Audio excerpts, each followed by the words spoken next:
परिपूर्ण परमात्मा की दृष्ट शक्ति तो बाद, बोल शक्ति तो बाद स्रोत शक्ति एक महान दात है जो मनुख दी झोली च, पशु पंखियां दी झोली च उसने पाई है।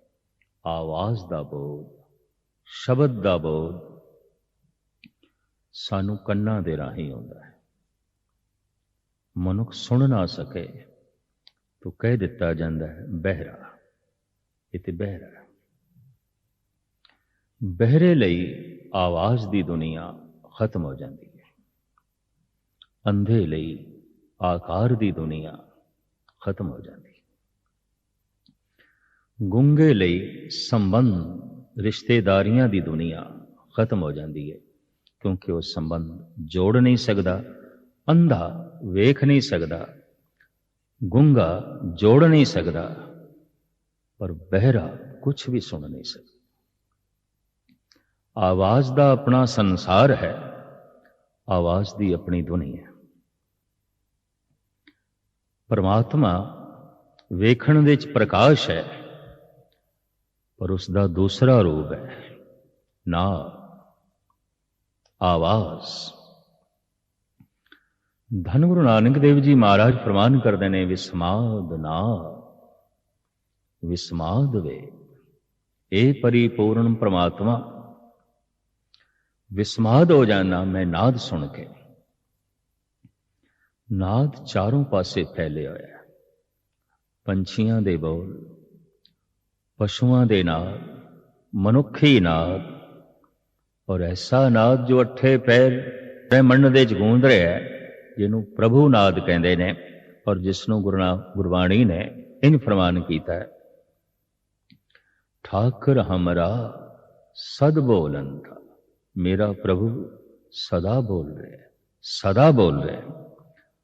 परमात्मा एक व्यापक शक्ति है, उदा वेखना व्यापक, उदा बोल भी व्यापक, उदा सुनना भी व्यापक। जे उदी दृष्टि सारी थां ते है तो उसके बोल भी व्यापक ने, व्यापक ने। ऐसी कोई थां नहीं जिथे परमात्मा का बोल नहीं, ऐसी कोई थां नहीं जिथे उसकी दृष्टि नहीं।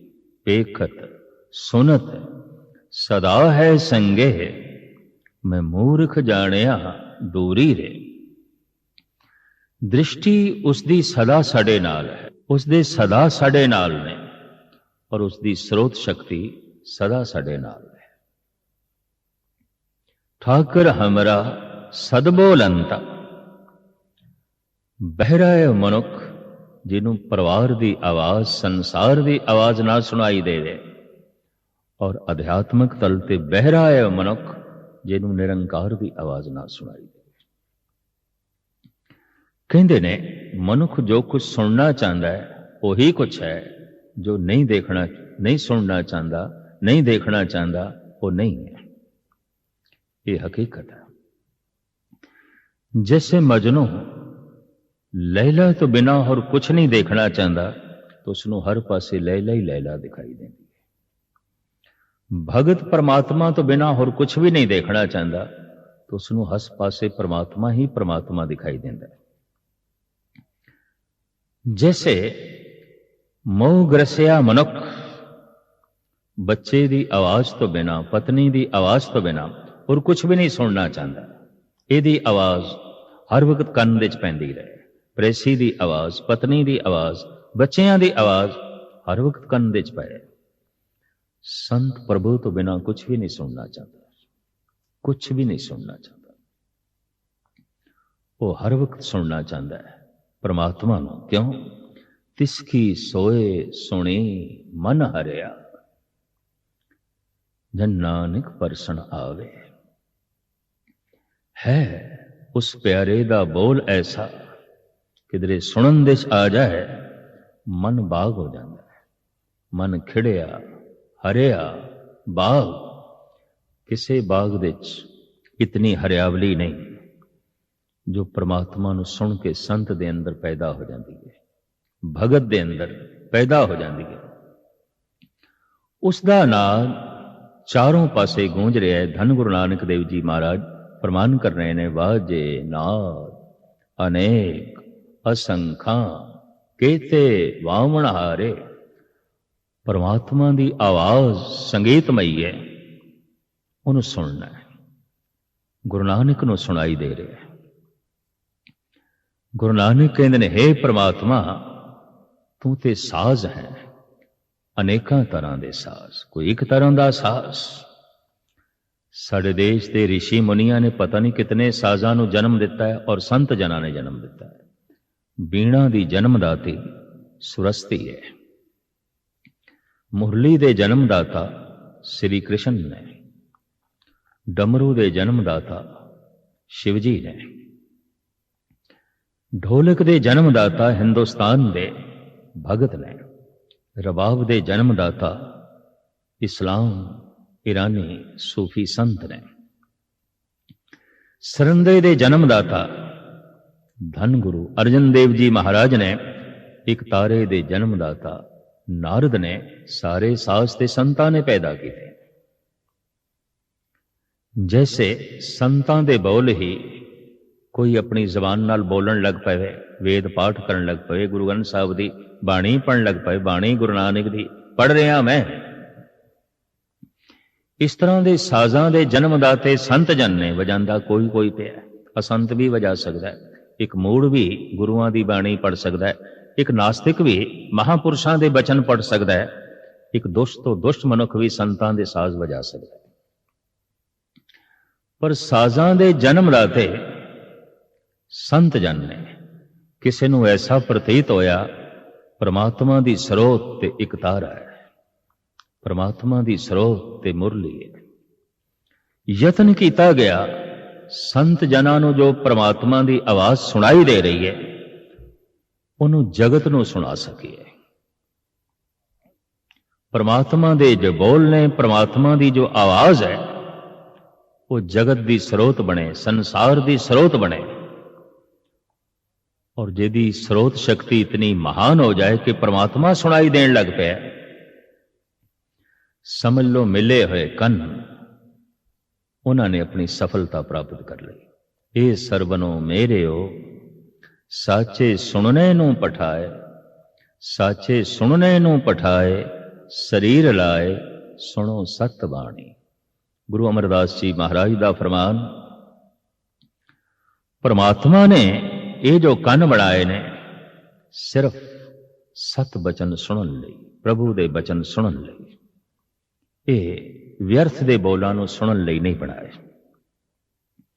जैसे साडे घर कोई कचरा सुट जाए, अपने घर दी गंदगी साडे घर सुटे, असी बुरा मनावांगे, औखे होवांगे, शायद उस नाल संबंध भी तोड़ बैठी है जो साडे घर दे गंदगी सुटे। पर कई दफा देखण दे चाहता है, जो अपने गंदे बोल साडे कन्नां दे राहीं साडे हिरदे सुटे, वो साडे मित्र कहलांदे ने, दोस्त कहलांदे ने, अपने कहलांदे ने। इतनियां ही गंदियां गल्लां, इतना कूड़ा करकट और कन्नां दे राहीं साडे हिरदे दे च पहुंच रहा है, असी प्यार पूर्वक सुन रहे हैं। ये कन्नां दा गलत इस्तेमाल है। कोई जबान की गलत वरतों कर सकता है, कोई अखां की गलत वरतों कर सकता है। ज्ञान इंद्रियां की गलत वरतों, कर्म इंद्रियां की गलत वरतों ही मनुख नूं भ्रष्ट करके रख देती है, जीवन का पतन कर देती है, जिंदगी के मकसद तो खुंजा के रख देती है। इस वास्ते धन गुरु अमरदास जी महाराज फरमान कर रहे ने, ए सरवणो मेरे हो, साचे सुनने नूं पठाए। भाई साहब, भाई गुरदास जी ते ऐसा कहते ने, सुन प्रिय गवन सरवन न बहरे भय, काहे की प्रेमनी प्रेम हो लजायो है। कन्ना ने सुनिया मेरा प्यारा दूर जा रहे, किधरे दूर जा रहे। तो भाई साहब कहते कन ते बहरे हो जाने चाहिए सन, इन्हां बोलां नाल फट जाने चाहिए सन। ये बोल किवें सुने गए, क्यों सुने गए? ऐसे बोल जो विछोड़न लगे ने, पर ऐसे बोल सदके जाते ने भगत लोग, संत जन, जिन्होंने सुन के हिरदा बाग बाग हो जाए। तो मैं अर्ज करा, ब्रह्मंड दे परमात्मा का नाद गूंज रहा है। तदी ते गुरु नानक देव जी महाराज कहते ने, विस्माद नाद, ए परिपूर्ण परमात्मा, मैं तेरा नाद सुन के विस्मादमयी हो गया, मैं तेरी आवाज सुन के गदगद हो गया, मैं तेरा शब्द सुन के खिड़ उठिया, हरिया बाग हो गया। इदा मतलब है स्रोत शक्ति दे बड़ी गहराई चाहिए है। कहते ने जिस दरखत ने अपनिया शाखा नू आसमान तक ले जाना है, उन्होंने अपनिया जड़ा पाताल तक ले जानिया पैंदियां। जेड़ा दरख्त पाताल तक जान नू तैयार नहीं, आसमान नू नहीं छू सकेगा। जिस मनुख दे बोल गहरे ने, गहरे ने, जिस मनुख दी स्रोत, जिस मनुख दा सुनना गहरा नहीं, उस दे बोलों दे कोई उचाई भी नहीं होगी, बुलंदी भी नहीं होगी। उच्चे बोल उसे दे होंदे ने, उसे दे बोल आसमानां नू पाड़ के अगे निकलते हैं। जिस दी स्रोत पाताल नू पाड़ के थल्ले चली जाती है, जिस दी स्रोत गहरी नहीं, उस दे बोल उच्चे नहीं हो सकते। उच्चे बोल उन्हां दे ही होंदे ने जिन्हां दी स्रोत इतनी गहरी कि ब्रह्मंड दियां सारियां आवाजां दे चों ब्रह्मंड दे ओ नाद जो जर्रे जर्रे दे च व्यापक है, सुन के उन्हां दे अंदरों जिहड़े बोल निकलते हैं आसमानों नूं छूंदे ने। और बोल व्यापक है, ठाकर हमरा सदबोल अंता। अगर वो प्रकाश रूप दे च व्यापक है तो वो बोल रूप दे च भी व्यापक है। नहीं दिखाई देंदा किसे नूं वो प्रकाश, अध्यात्मक तल ते अंधे ने। नहीं सुनाई देंदा किसे नूं वो बोल, अध्यात्मक तल ते वो बहरे ने। धन गुरु अर्जन देव जी महाराज उसका बकायदा जिक्र करते हैं, भुज बल बीर ब्रह्म सुख सागर, गरत परत गह लेहो अंगुरिया।